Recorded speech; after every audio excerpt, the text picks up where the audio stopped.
नमस्कार मित्रांनो, सर्वांना राम राम. आज मी घेऊन आलेला तुमच्यासाठी महेश भावले घेऊन आलेला पॉवर डीलर. हे आहे पॉवर डीलर. पुढे गाव घेतलेलं 1.5 लाख रुपयाचं पॉवर डीलर बघा.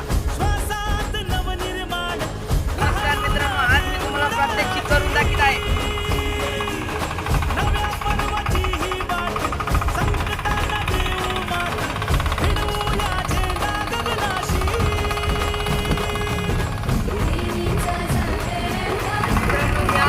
पॉवर डीलर हाणून दाखवत आहे. शेतकरी जय श्रीराम.